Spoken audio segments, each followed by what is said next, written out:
Hello guys, आज हम बात करेंगे केमिकल काइनेटिक्स चैप्टर की, यानी रासायनिक बल गतिकी की। ये चैप्टर बोर्ड एग्जाम में इसलिए इंपॉर्टेंट है क्योंकि इस चैप्टर से हमारे न्यूमेरिकल्स खूब सारे आते हैं। ठीक है, लॉन्ग या ऐसे टाइप के जो क्वेश्चंस बनते हैं उनमें आपको न्यूमेरिकल दिए गए होंगे, और जो न्यूमेरिकल्स होते हैं बेटा वो छोटे छोटे न्यूमेरिकल्स होते हैं, या कभी कभार एक बड़ा न्यूमेरिकल आ जाता है। ठीक है, और थ्योरेटिकल वाइज भी ये चैप्टर बहुत इंपॉर्टेंट है। क्यों? क्योंकि इसमें खूब सारे डेरिवेशंस हैं और कुछ डेफिनेशंस हैं। बस आपको उसी वे में इस चैप्टर को मैं रिवाइज करवाऊंगा और लास्ट में आपको क्वेश्चंस बताऊंगा, कुछ तरीके बताऊंगा उन क्वेश्चंस को सॉल्व करने की। और इस चैप्टर में जो चीज इंपॉर्टेंट है, फिजिकल केमिस्ट्री का ये चैप्टर है। इलेक्ट्रोकेमिस्ट्री और केमिकल काइनेटिक्स में दो चीजें यूज होती है, एक तो लॉग और एक एंटी लॉग। अगर एग्जाम में आपको लॉग या एंटी लॉग की वैल्यूज दे दे या आपको लॉग या एंटी लॉग टेबल दे दे तब तो आप आसानी से निकाल सकते हो। अगर ना दे, क्योंकि हमेशा यही होता है, कभी कभार तो एग्जाम में क्वेश्चन पेपर के ऊपर लिखा हुआ आ जाता है लॉग और एंटी लॉग की वैल्यूज। अगर बाय चांस कभी ना आए तो आपको एक मेथड आना चाहिए लॉग और एंटी लॉग निकालने का, अप्रोक्सीमेशन मेथड जिसे हम बोलते हैं, वो मैं आपको सिखा दूंगा इस चैप्टर में। ठीक है, तो चलिए शुरू करते हैं। देखिए, सबसे पहले हम यहां पर बात करेंगे केमिकल काइनेटिक्स होती क्या है। तो सुनिए, केमिकल काइनेटिक का सिंपल मतलब ये, जब भी कोई केमिकल रिएक्शन होती है तो वहां पर वो किसी ना किसी स्पीड, किसी ना किसी वेलोसिटी के साथ होती है, किसी न किसी स्पीड, किसी ना किसी वेलोसिटी के साथ। जब रिएक्शन वहां हो रही है तो उस रिएक्शन में जो रिएक्टेंट है वो प्रोडक्ट में कन्वर्ट होता है। तो क्या सारा का सारा रिएक्टेंट एक साथ ही प्रोडक्ट में कन्वर्ट हो जाता है, या धीरे धीरे थोड़ा थोड़ा कन्वर्ट होता है? जब ये धीरे धीरे कन्वर्ट होता है तो वहां पर हम एक चीज काउंट डाउन करते हैं जिसे हम रेट बोलते हैं, दर बोलते हैं, या जिसे हम वेग यानी वेलोसिटी बोल सकते हैं। तो यहां पर सिंपली हम स्टार्ट करेंगे रेट से। रेट ऑफ रिएक्शन क्या है?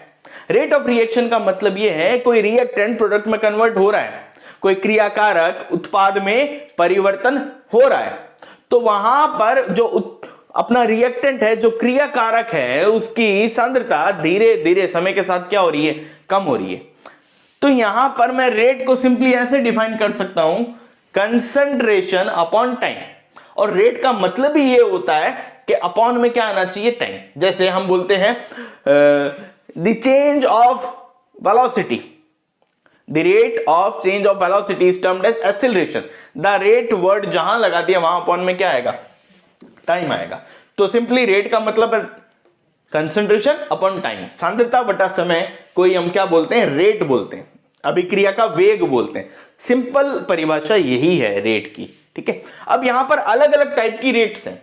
पहली है एवरेज, दूसरी है इंस्टेंटेनियस रेट, यानी औसत वेग और तात्क्षणिक वेग क्या होता है।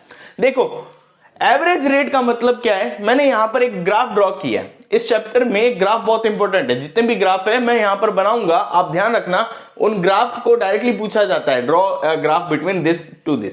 ठीक है, तो यहां पर देखिए, यहां पर ये कंसंट्रेशन चल रहा है, यहां पर ये टाइम चल रहा है।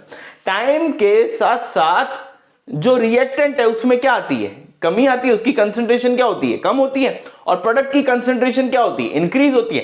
तो इसे हम ड्रॉ करेंगे कुछ इस तरीके से कि प्रोडक्ट की कंसंट्रेशन तो टाइम के साथ साथ क्या हो रही है? बढ़ रही है बेटा, और रिएक्टेंट यानी क्रियाकारक की कंसंट्रेशन धीरे धीरे क्या हो रही है? समय के साथ साथ घट रही है। जीरो नहीं होती, लेकिन समय के साथ साथ क्या हो रही है? घट रही है। ये सिंपल एक ग्राफ है। इस ग्राफ में यहां पर देखो, मैंने आर एवरेज यानी जो औसत वेग है वो निकालेंगे कैसे? रिएक्टेंट की रेट क्या हो रही है? घट रही है। घट रही है तो यहां पर क्या लिखेंगे? Minus the decrement in rate of reactant with respect to time, ऐसे शो किया जाएगा। यानी ये घट रही है तो माइनस का साइन। प्रोडक्ट की रेट क्या हो रही है? समय के साथ साथ बढ़ रही है, तो वहां पर साइन यूज किया जाता है प्लस।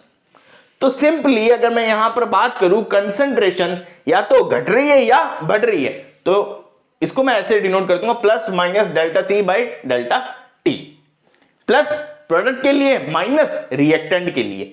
माइनस का मतलब है वहां पर रेट क्या हो रही है? डिक्रीज हो रही है। प्लस का मतलब होता है रेट वहां पर इंक्रीज हो रही है, यानी कंसंट्रेशन का रेट बढ़ रहा है। ठीक है, इंस्टेंटेनियस रेट। इंस्टेंटेनियस रेट का मतलब क्या होता है? ये कोई भी ग्राफ, चाहे प्रोडक्ट का हो चाहे रिएक्टेंट हो, इसमें आप टेंजेंट ड्रॉ कर दो किसी भी एक ग्राफ पर। जब आप टेंजेंट ड्रॉ करोगे ये मैं जैसे मैंने एक ग्राफ लिया प्रोडक्ट का, यहां पर मैंने एक टेंजेंट ड्रॉ कर दी, टेंजेंट ड्रॉ करने के बाद यहां पर कुछ मैं प्लॉट करता हूं, ये मान लो टाइम t1, ये टाइम t2, ये कंसंट्रेशन C1, ये कंसंट्रेशन C2, है ना, कुछ ऐसे ही होगा। अगर मैं यहां पर ये कह देता हूं कि ये भाई C1 कंसंट्रेशन, ये C2, ये टाइम t1, ये टाइम t2, तो यहां पर क्या निकलेगा, डेल्टा C और डेल्टा T निकलेगा।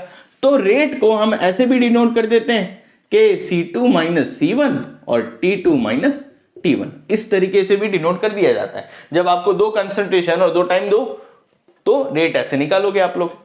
तो अब यहां पर मैं जो चीज बता रहा हूं वो देखना, यहां पर जब मैंने टेंजेंट ड्रॉ की तो delta C by delta T निकला। इसका limit delta T tends to 0 कर दूं तो मेरे को क्या मिल जाएगी, इंस्टेंटेनियस रेट। ये क्या है, delta C by delta T average rate है, लेकिन इसका limit delta T tends to 0 कर दूं तो मेरे को क्या मिल जाएगी, इंस्टेंटेनियस रेट। यानी जो डेल्टा है वो D में कन्वर्ट हो जाएगा। जब डेल्टा D में कन्वर्ट हो जाता है, इसी को हम क्या बोलते हैं, तात्क्षणिक वेग, instantaneous rate, dC by dt, जो आप अवकलन यानी डिफरेंशिएशन में यूज करते हो, dC बाय dt, वही चीज है ये, प्लस माइनस का मतलब वही है। यहां पर नेक्स्ट चीज आती है रेट लॉ। रेट लॉ का मतलब क्या होता है, जब भी कोई केमिकल रिएक्शन रिएक्टेंट प्रोडक्ट में कन्वर्ट होता है तो उसकी जो रेट है, वो जो रिएक्टेंट है, जो क्रियाकारक है, उसके कंसेंट्रेशन यानी उसकी सांद्रता के समानुपाती यानी प्रोपोर्शनल होती है, according to law of mass action. द्रव्यमान क्रियानुपाती नियमानुसार किसी भी अभिक्रिया में जो क्रियाकारक है उसकी सांद्रता उसके दर के समानुपाती होती है। ये चीज है, ये रेट लॉ बोलता है। अगर रेट लॉ ये चीज बोलता है तो यहां पर मैंने बोला ये एक प्रोडक्ट, एक सब्सटेंस है, वो प्रोडक्ट में कन्वर्ट हो रहा है।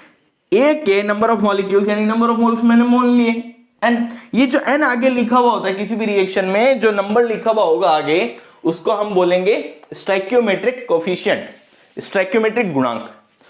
अब मैंने बोला कोई ए वो प्रोडक्ट में कन्वर्ट हो रहा है, तो इस रिएक्शन के लिए जो रेट होगी वो प्रोपोर्शनल होगी रिएक्टेंट की कंसंट्रेशन।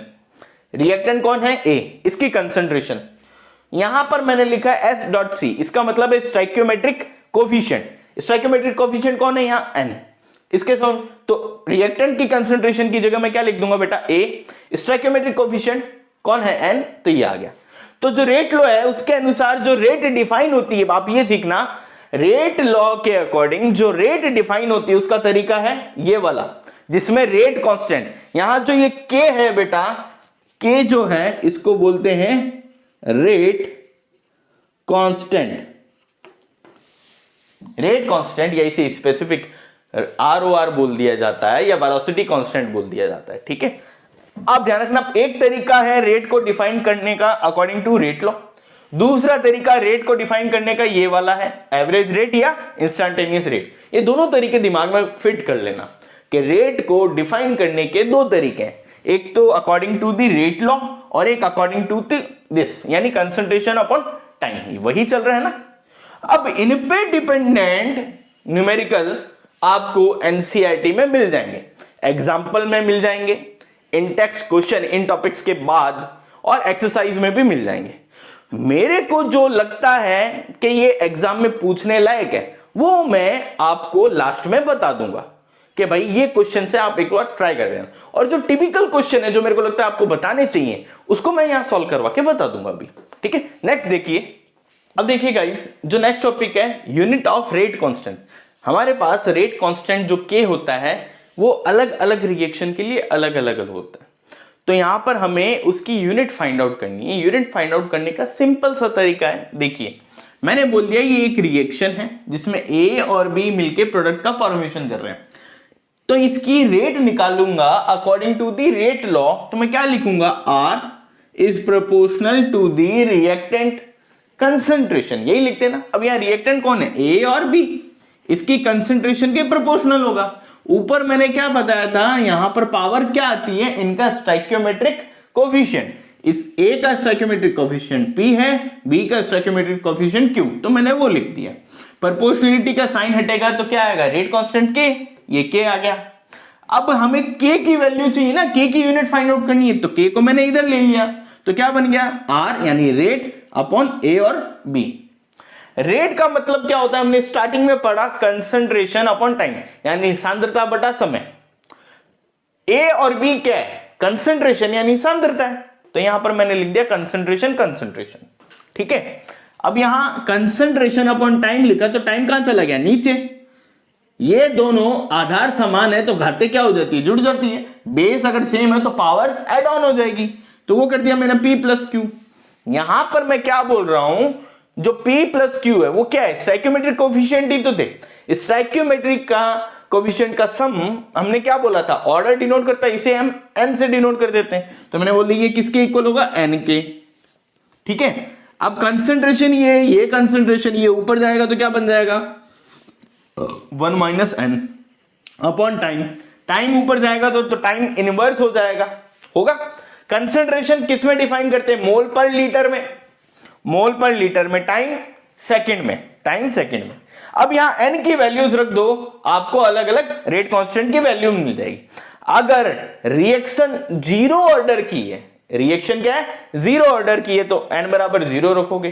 फर्स्ट ऑर्डर है तो n बराबर 1 रखोगे, सेकंड ऑर्डर है तो n बराबर 2 रखोगे।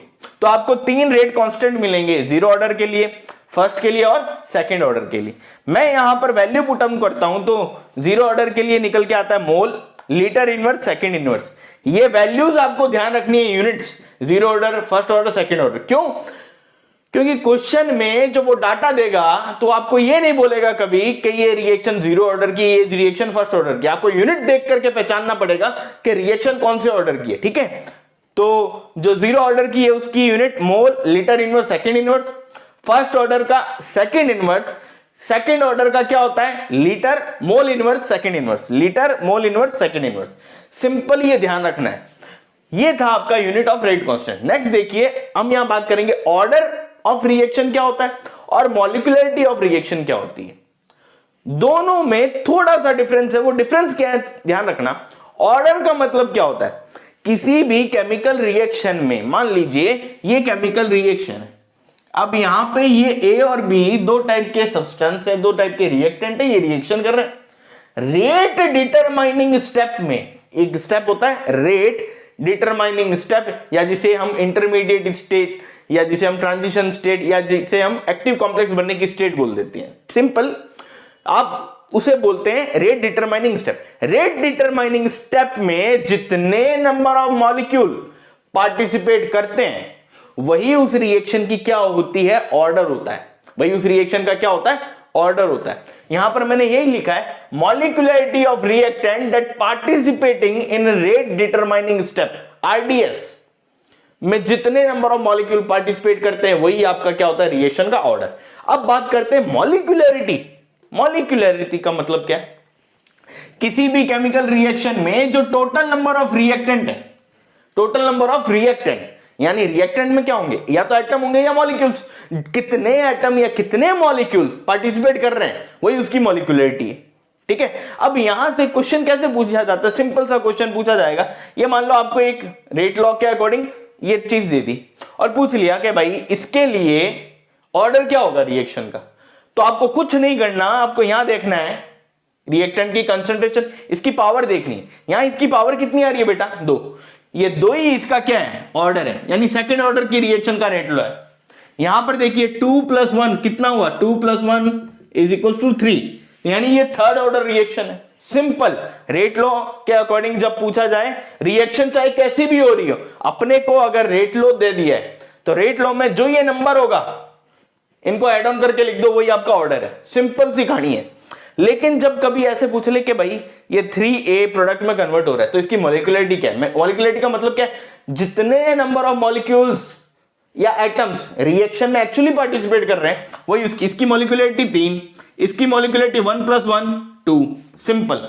अगर यहां ये होता 5A 2B तो क्या होता, 5 + 2 7, मॉलिक्यूलरिटी कितनी हो जाती, 7।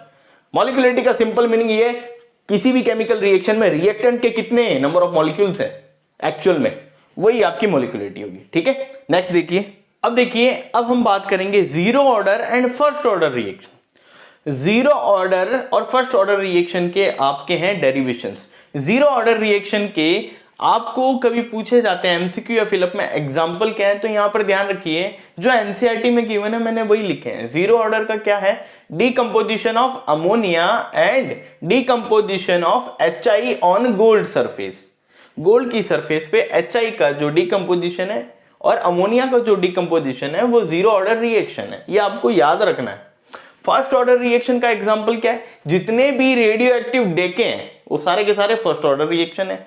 इसके अलावा डीकंपोजिशन ऑफ N2O5, N2O या एजो आइसोप्रोपेन कभी लिखा हुआ है, वो भी किसका एग्जांपल होगा, फर्स्ट ऑर्डर रिएक्शन होगा। ये एग्जांपल आपको याद रखने हैं क्योंकि कभी कभार वो पूछता है write down the example of first order reaction, write down the example of zero order reaction, then you have to learn that. आपको ये याद रखना ही होगा, ठीक है। अब integrated law for zero and first order reaction और half life period for zero and first order reaction, कभी डेरिवेशन में आपको पूछा जाए तो आपको कैसे करना है। एनसीईआरटी में थोड़ा सा डिफरेंट है, मेरा वाला थोड़ा सा डिफरेंट है जो इजी है, ठीक है। देखिएगा, मैंने बोला ए कोई रिएक्टेंट है, वो प्रोडक्ट पी में चेंज हो रहा है, तो मैंने बताया था रेट को डिफाइन करने के लिए यहां दो तरीके, एक माइनस का DA/dt, क्यों, क्योंकि ये रिएक्टेंट है तो इसकी रेट क्या होगी, माइनस। अब मैंने ये बोल दिया कि ये माइनस यानी डीकंपोजिशन जो रेट है उसको मैं डिनोट कर रहा हूं dx/dt से। किससे, dx/dt से। यानी ये जो चीज है इसको पूरा का पूरा, या मैं सिर्फ ये बोल दूं कि ये जो चीज है भाई माइनस डी है, इसको मैंने dx मान लिया। जो डीकंपोजिशन की रेट है वो क्या है, dx है, तो क्या बन गया dx/dt। दूसरी रेट डिनोट करने का रेट लॉ के अकॉर्डिंग k a की पावर 0, ऑर्डर कौन सा रिएक्शन का, स्टार्टिंग मेंशन है जीरो ऑर्डर, तो a की पावर 0 हो गया, तो ये क्या आया, k के इक्वल आया। तो फर्स्ट और सेकंड इक्वेशन को क्या कर दूं, इक्वेट कर दूं, क्योंकि दोनों क्या है, रेट के इक्वल है, तो दोनों को क्या कर सकता हूं, इक्वलाइज कर सकता हूं।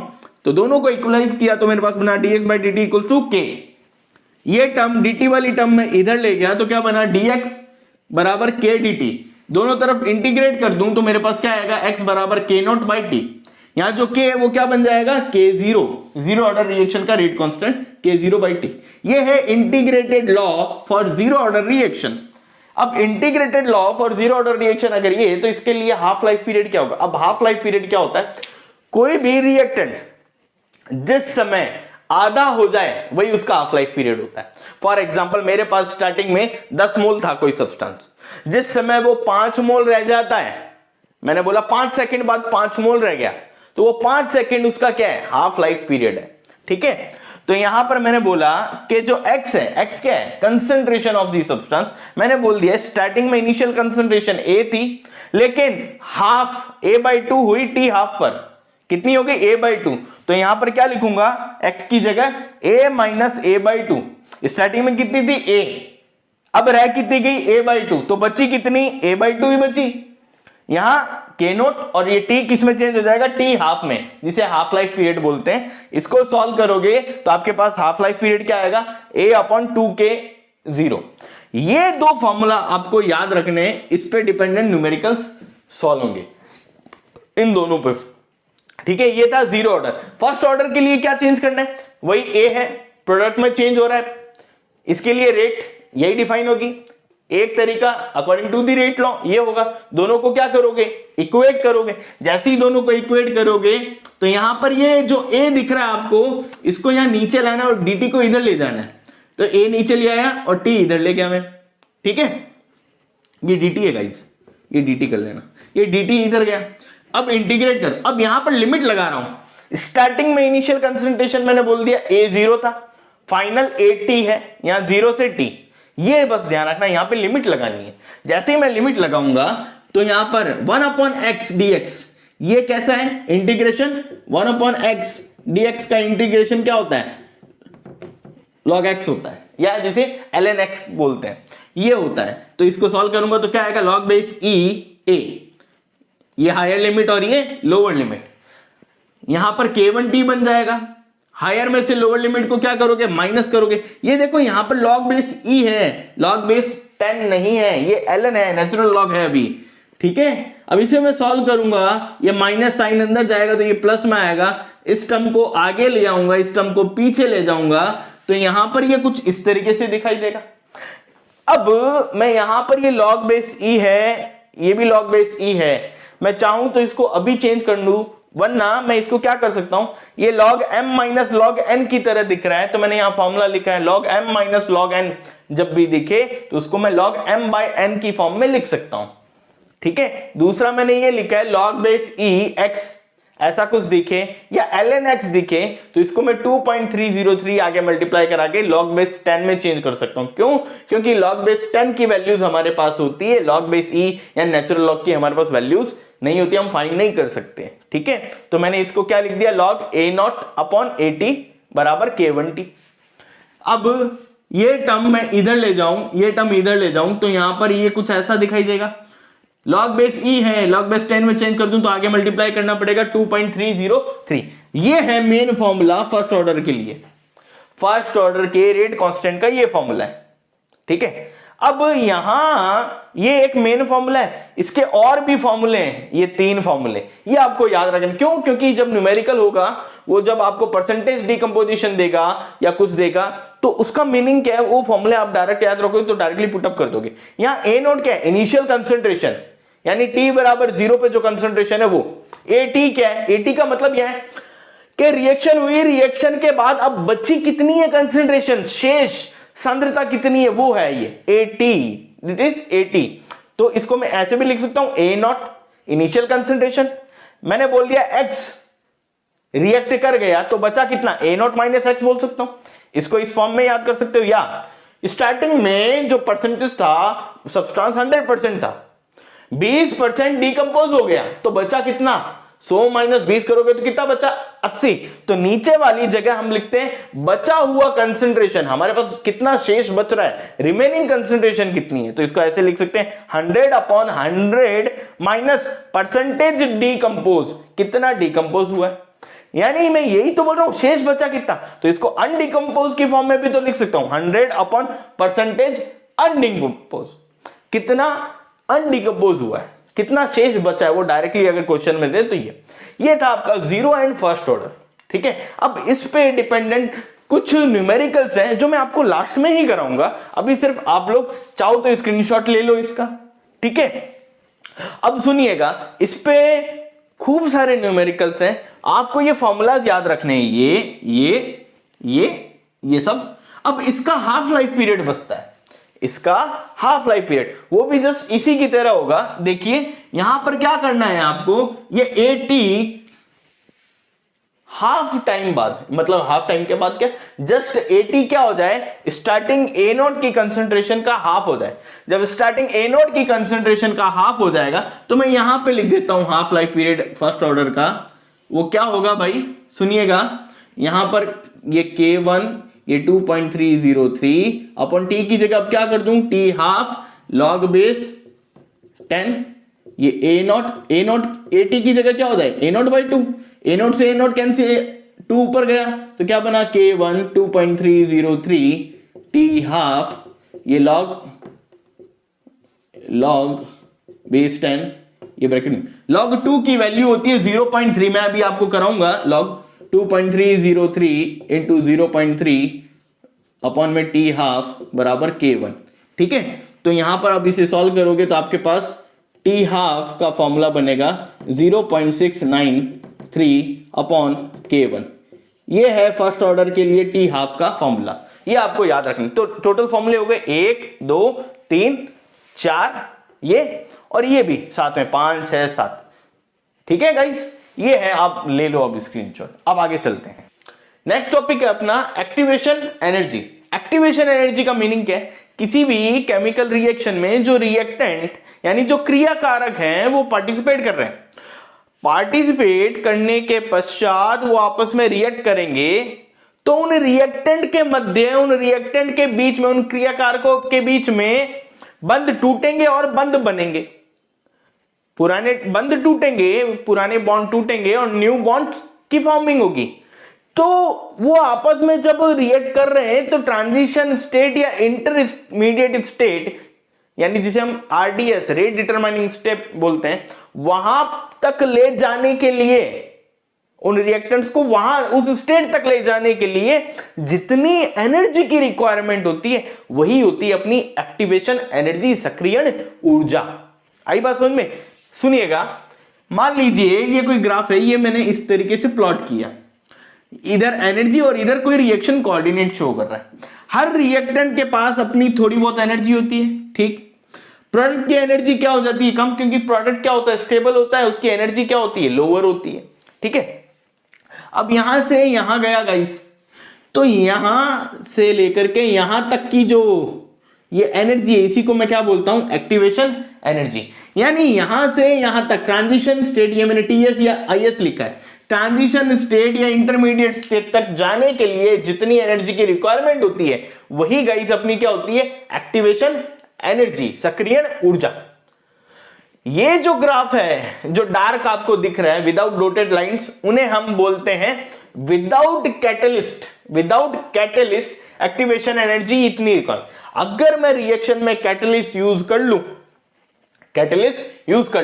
तो हमें पता है कैटलिस्ट या तो रिएक्शन की रेट बढ़ाते हैं या रिएक्शन की रेट गाइस क्या करते हैं? घटाते हैं। दोनों में से कोई एक चीज करते हैं। अगर रिएक्शन की रेट मैं बोलता हूं बढ़ती है, रिएक्शन की रेट क्या होती है? बढ़ती है। और एक बार रिएक्शन की रेट क्या हो रही है? घट रही। रिएक्शन की रेट बढ़ती है, जिसका मीनिंग क्या? एक्टिवेशन एनर्जी की वैल्यू क्या हो रही है?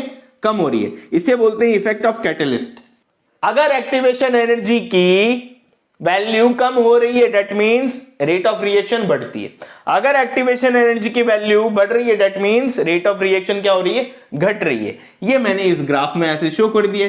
ये दोनों विद कैटलिस्ट है, जहां यहां पर एनर्जी की वैल्यू कम है, यहां पर देखो एक्टिवेशन एनर्जी की वैल्यू क्या हो जाएगी? बढ़ जाएगी, ठीक है। ये तुम्हारे बुक में ग्राफ है, वो देख लीजिएगा। ये इफेक्ट ऑफ कैटलिस्ट था। नेक्स्ट है इफेक्ट ऑफ टेम्परेचर। टेम्परेचर अगर किसी भी रिएक्शन का आप बढ़ाते हो तो रेट ऑफ रिएक्शन क्या होती है? वहां पर इंक्रीज होती है। तो यहां पर आर्रेनियस ने एक इक्वेशन दी थी, वो इक्वेशन ध्यान रखना। आर्रेनियस की इक्वेशन ये है, ये याद रखनी है आपको। इस पे भी क्वेश्चन आता है, वो कंपैरिजन करवा कर आपको आंसर निकालना पड़ता है, जो मैं बताऊंगा आपको। K बराबर A.E⁻⁻ ये है। दोनों तरफ लॉग ले लो, दोनों तरफ लॉग ले लिया तो मैं इसको ऐसे लिखूंगा, ये बन गया log m इंटू n। तो log m इंटू n का मीनिंग होता है log m plus log n, ठीक है। तो मैंने इसको खोल के लिख दिया इस तरीके से। जैसे ही मैंने खोल के लिखा, ये पावर क्या होती है? आगे आ जाती है, तो -EA/RT आगे आ गया। अब यहां पर इसको मैं ऐसे log E/E की वैल्यू हमेशा क्या रहेगी? 1 रहेगी। इसे मैंने ऐसे खोला, log बेस E है, log बेस 10 में चेंज करूंगा, 2.303 का मल्टीप्लाई करूंगा तो आपके पास ये आंसर आएगा। ये आपको फॉर्मूला याद रखना है, ठीक है, जिसमें रेट कांस्टेंट भी है, टेम्परेचर भी और एक्टिवेशन एनर्जी भी है। अगर टेम्परेचर डिफरेंस दो हो, T1 और T2 with rate constant K1 और K2, क्या करोगे? इस इक्वेशन में अप्लाई करोगे।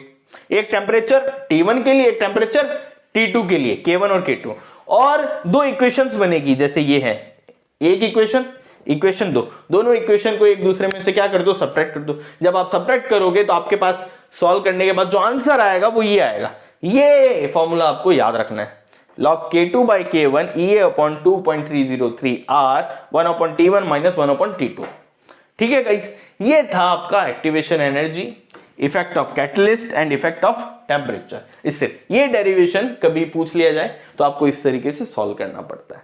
अब सुनिएगा, अब यहां पर कॉलिजन थ्योरी है, एक लास्ट टॉपिक है कॉलिजन थ्योरी, जहां पर आपको दो चीजें आपको याद रखनी है मेनली। कॉलिजन फ्रीक्वेंसी का मतलब क्या है और इफेक्टिव कॉलिजन का मतलब क्या है। कॉलिजन फ्रीक्वेंसी देखिए, डेफिनेशन स्पेशली आपको याद रखनी है। What is collision frequency? यानी संघट आवर्ती। संघट आवर्ती क्या है? किसी भी केमिकल रिएक्शन में जो नंबर ऑफ मॉलिक्यूल्स होते हैं वो पर सेकेंड पर यूनिट वॉल्यूम में जितना कॉलिजन करते हैं, पर यूनिट वॉल्यूम में पर सेकेंड के अंदर जितना कॉलिजन कर रहे हैं वही उसकी कॉलिजन फ्रीक्वेंसी है। आपको स्क्रीन पे कॉलिजन फ्रीक्वेंसी और इफेक्टिव कॉलिजन की डेफिनेशन दिख रही होगी, वो आपको याद रखनी है, वो पूछी जाती। तो गाइस ये था इस चैप्टर का थ्योरेटिकल पोर्शन, ठीक है। अब देखिए मैं आपको लॉग बताने जा रहा हूं। आपको लॉग की कोई भी वैल्यूज देते हैं, स्क्रीन पे आपको लॉग 1 से लेकर लॉग 10, उसके बाद लॉग 100, लॉग 1000 इनकी वैल्यूज दिख रही होगी, ध्यान से देखिएगा। अब मैं यहां पर ये बोलता हूं आपको कोई इन नंबर्स के अलावा कोई और नंबर आ जाए, जैसे लॉग 5.10 मतलब 5.10, लॉग 5.8, लॉग 3.2, लॉग 2.3। ठीक है, मैं 2.3 का एक एग्जांपल ले रहा हूं। लॉग 2.3 लिखा हुआ, लॉग 2 होता तो आप डायरेक्टली बोलते लॉग 2 का वैल्यू होता है 0.3, लेकिन 2.3 है, यानी डेसिमल्स में दशमलव में कोई आ जाए तब उसका वैल्यू कैसे फाइंड आउट करते हैं। आपको सिर्फ इतना देखना है गाइस, लॉग 2.3 कहां लाई करता है। तो मैंने देखा लॉग 2.3 लॉग 2 और लॉग 3 के मध्य आता है, लॉग 2 और 3 के मध्य। लॉग 2 की वैल्यू 0.3, लॉग 3 की वैल्यू 0.47 होती है। आपको क्या करना है गाइस, इन दोनों वैल्यूज का डिफरेंस लेना है, अंतर लेना है। जब मैं डिफरेंस लूंगा 0.47 में से 0.3 माइनस करूंगा तो मेरे पास डाटा आएगा 0.17। ठीक है, क्या आएगा 0.17। ये जब स्टेप कंप्लीट कर लेते हो तब आपको ये देखना है डेसिमल के बाद एक संख्या है या दो संख्या है। अगर डेसिमल के बाद एक संख्या है तो इस डिफरेंस को 10 का डिवाइड करोगे। अगर डेसिमल के बाद दो संख्या है तो इस डिफरेंस को 100 से डिवाइड करोगे। जब मैं 10 से डिवाइड करता हूं तो ये वैल्यू जो होगी वो मेरे को 0.1, इसके बाद क्या है देखो एक संख्या है तो वैल्यू किसकी आएगी 0.1 की वैल्यू आएगी 0.1 की, और 2 से डिवाइड करता हूं तो 0.01 की वैल्यू देगा वो मेरे को। ठीक है, तो यहां डिफरेंस को मैंने 10 से डिवाइड किया तो मेरे पास जो डाटा आया वो क्या आया 0.017, यानी ये 0.1 की वैल्यू। 0.1 का मतलब समझना, लॉग 2 है उसकी वैल्यू 0.3, लॉग 2.1 होता तो उसकी वैल्यू कितनी होती, इस 0.3 में मैं क्या ऐड करता 0.017 ऐड करता तो मेरे को लॉग 2.1 का वैल्यू दिखाई देता, मतलब मिलता। अपने को चलना है 0.3 तक, तो मैं इस वैल्यू को 3 से गुणा करवा के लिख दूंगा। 3 से गुणा कराई तो क्या आया डाटा 0.051, तो 0.3 में 0.051 क्या कर दूं भाई, ऐड कर दूं, सम अप कर दूं तो मेरे को क्या मिलेगा 0.351। ये जो वैल्यू है बेटा ये किसकी है, लॉग 2.3 की वैल्यू। ये किसकी वैल्यू है, लॉग 2.3 की। ये अप्रोक्सीमेशन आंसर होता है, ये चलता है। ठीक है गाइस, आपको ये एनसीईआरटी का एक क्वेश्चन दिख रहा होगा, ये क्वेश्चन किस तरीके से सॉल्व होता है सिर्फ वो देखना। यहां पर वो बोल रहा है आपको टाइम गिवन है और यहां पर प्रेशर गिवन है। यहां टाइम 0 सेकंड पर 35 mm ऑफ Hg प्रेशर है, 360 सेकंड पे 54 और 720 सेकंड पे 63। आपको क्या निकालना है, रेट कांस्टेंट। ये जो प्रेशर है ये पूरी रिएक्शन का प्रेशर है। रिएक्शन क्या है, वो ये बोल रहा है एजो आइसोप्रोपेन डिकम्पोज हो रहा है हेक्सेन और नाइट्रोजन में। तो ये मैंने तुम्हें बताया था एजो आइसोप्रोपेन आए तो ध्यान रखना कौन सी रिएक्शन, फर्स्ट ऑर्डर रिएक्शन। अगर ये फर्स्ट ऑर्डर रिएक्शन है तो मैं यहां पर ये फॉर्मूला अप्लाई करूंगा। हम नॉर्मली क्या लिखते हैं, A0/AT लिखते हैं ना, यहां पर प्रेशर भी अप्लाई कर सकते हैं हम, P0/PT। ठीक है गाइस, तो यहां पर देखिएगा इनिशियली मैंने बोल दिया जो प्रेशर है वो P0 था, क्योंकि स्टार्टिंग में जो कंसंट्रेशन होगी कुछ तो होगी यहां पर, तो मैंने कंसंट्रेशन ना बोल के मैंने बोल दिया स्टार्टिंग में प्रेशर क्या है P0। तो यहां पर प्रोडक्ट तो कुछ बना ही नहीं होगा तो मैंने बोल दिया यहां प्रेशर क्या है 0 जब टाइम कितना हुआ 720 सेकंड हुआ तब यहां से कुछ सब्सटेंस निकला और प्रोडक्ट भी कुछ बना। यहां से जितना निकला उतना ही तो प्रोडक्ट बनेगा। तो मैंने बोल दिया यहां पर प्रेशर कम हुआ है, वो कितना कम हुआ है, x कम हुआ है। अगर मैं बोलता हूं 50 मोल थे, 50 में से 10 गए, तो 50 में से 10 गए तो यहां तो कम हुआ है ना, बचा कितना, यहां शेष कितना रहा 40, और जो 10 बने वो कहां बनेंगे, यहां डिस्ट्रीब्यूट हो जाएंगे, यही होगा। तो मैंने बोल दिया यहां से x रिमूव हुआ है तो P0 माइनस x यहां बनेगा कितना, डेवलप कितना होगा प्रेशर, x और x। अब ये जो है P0 माइनस x, ये पूरी रिएक्शन का इस समय पर टोटल प्रेशर, इनको अगर सम अप करता हूं तो मैंने सम अप किया PT, कैपिटल T है ये बेटा, इसको सम अप करता हूं तो क्या आता है P0 प्लस x, यानी इस पूरी रिएक्शन का total pressure P0 plus x के इक्वल होगा। यहां पर देखिए मैंने लिख दिया PT equal to P0 plus x। PT की वैल्यू अपने पास है 63, पी नॉट की वैल्यू अपने पास है 35, इन दोनों को पुटअप करो, x की वैल्यू फाइंड आउट करो, x की वैल्यू आई 28, इस 28 को मैं यहां पुट ऑन कर दूं, x की वैल्यू को यहां पुट ऑन कर दूं, पी नॉट का वैल्यू क्या है बेटा 35, यहां 35 में से 28 माइनस करोगे तो यहां कितना प्रेशर रहा है, अब वो कितना है आपके पास 7, यही तो चाहिए ना, 720 सेकंड पे सिर्फ और सिर्फ हमें एजो आइसोप्रोपेन का प्रेशर चाहिए, कितना है, ना कि इसका और इसका।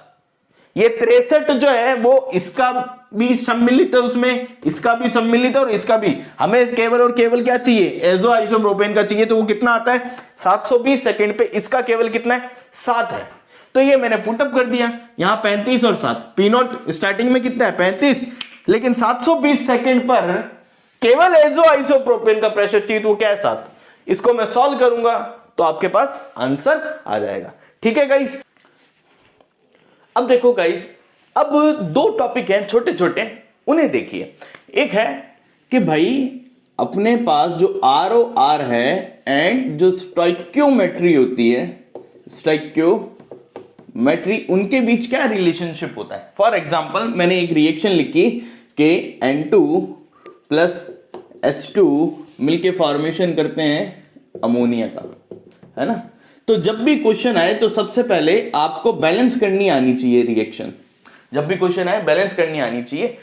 अब इस रिएक्शन की जो रेट है वो मैं किस तरीके से लिख सकता हूं, यानी ROR और स्टोइकियोमेट्री में क्या रिलेशनशिप होगा, आपको सिर्फ इतना ध्यान रखना है, यहां जो आगे नंबर लिखा जाता है उसी को हम स्टोइकियोमेट्रिक कोफिशिएंट बोलते हैं, है ना।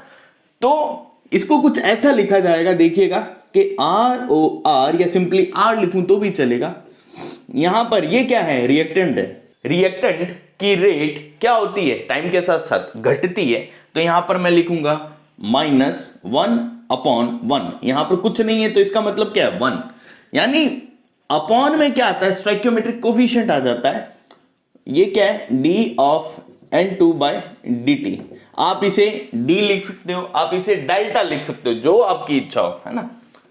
इक्वल्स टू, ये इक्वल होगा किसके, हाइड्रोजन की डिकम्पोजिशन की रेट के, -1/3 d ऑफ H2/dt, और इक्वल होगा किसके, ये क्या हो रही है, अमोनिया का फॉर्मेशन, तो अमोनिया की फॉर्मेशन के रेट के लिए यहां प्लस का साइन यूज करेंगे, 1/2 d ऑफ NH3/dt। ये है रेट और स्टोइकियोमेट्रिक कोफिशिएंट के बीच रिलेशनशिप। मान लीजिए इसी को मैं बोलता हूं इस क्वेश्चन के लिए या इस रिएक्शन के लिए, वो आपको ये बोल दे कि K की वैल्यू 2 × 10⁻³ है, K की वैल्यू क्या है 2 × 10⁻³ है, इसकी K का रेट कांस्टेंट, और जो रिएक्शन है वो जीरो ऑर्डर रिएक्शन है। रिएक्शन क्या है, जीरो ऑर्डर रिएक्शन। तो जीरो ऑर्डर रिएक्शन के लिए आपको ये ध्यान रखना है, रेट और रेट कांस्टेंट दोनों क्या हो जाते हैं, इक्वल। तो यहां ROR की जगह मैं इसकी वैल्यू पुटअप कर दूंगा, और आपको पूछ ले कि इसके मतलब नाइट्रोजन के डिकम्पोजिशन की रेट, इसके घटने की दर, हाइड्रोजन के डिकम्पोजिशन की रेट और अमोनिया के फॉर्मेशन की रेट निकालो। तो आपको कुछ नहीं करना, डिकम्पोजिशन की रेट का मतलब यहां पर हो जाएगा, ये माइनस साथ ही चलेगा, तो ये हो गई आपकी डिकम्पोजिशन की रेट, ये जो K की वैल्यू वही क्या हो जाएगी, डिकम्पोजिशन की रेट। हाइड्रोजन के डिकम्पोजिशन की रेट मतलब ये 3 आप कहां भेज दोगे, इधर इस तरफ, इसको 3 से मल्टीप्लाई करा दोगे तो आपके पास क्या आ जाएगा, हाइड्रोजन के डिकम्पोजिशन की रेट। अमोनिया के फॉर्मेशन की रेट पूछ रहा है, तो इस 2 को यहां पर मल्टीप्लाई कर दोगे, अब 3 की जगह क्या हो जाएगा 2 का मल्टीप्लाई, तो ये क्या हो जाएगा बेटा, अमोनिया के फॉर्मेशन की रेट। इसके क्वेश्चन कुछ इस टाइप से होते हैं। ये था ROR स्टोइकियोमेट्रिक कोफिशिएंट में रिलेशनशिप। एक है स्यूडो फर्स्ट ऑर्डर रिएक्शन, कभी कभार पूछ लिया जाए कि स्यूडो फर्स्ट ऑर्डर रिएक्शन क्या होती है, तो यहां पर सिंपल सी बात ये ध्यान रखना, स्यूडो फर्स्ट ऑर्डर रिएक्शन क्या है, ये एक स्पेशल टाइप की रिएक्शन होती है जिसमें एक रिएक्टेंट का अमाउंट लार्ज क्वांटिटी में होता है, एक रिएक्टेंट का अमाउंट क्या होता है, लार्ज क्वांटिटी में होता है, और दूसरा जो रिएक्टेंट होता है उसका अमाउंट बहुत ही कम होता है। जिसका अमाउंट लार्ज क्वांटिटी में होता है उसको हम कांस्टेंट मान लेते हैं, उस वैल्यू को क्या मान लेते हैं, कांस्टेंट। तो those reactions in which one reactant is in large quantity and considered to be constant, then that reaction is termed as pseudo first order reaction. Simple सी कहानी ये है, स्यूडो फर्स्ट ऑर्डर रिएक्शन की examples याद रखना, cane sugar का inversion, cane sugar inversion, और एक एस्टर का हाइड्रोलाइसिस, एस्टर की पानी के साथ रिएक्शन। ये दोनों एग्जांपल किसके हैं? स्यूडो फर्स्ट ऑर्डर के रिएक्शन के। ठीक है गाइस, तो मेरी तरफ से ये चैप्टर का रिवीजन कंप्लीट, क्वेश्चंस आपको मिल जाएंगे, अभी देख लीजिएगा। ठीक है, धन्यवाद, best of luck, Radhe Radhe.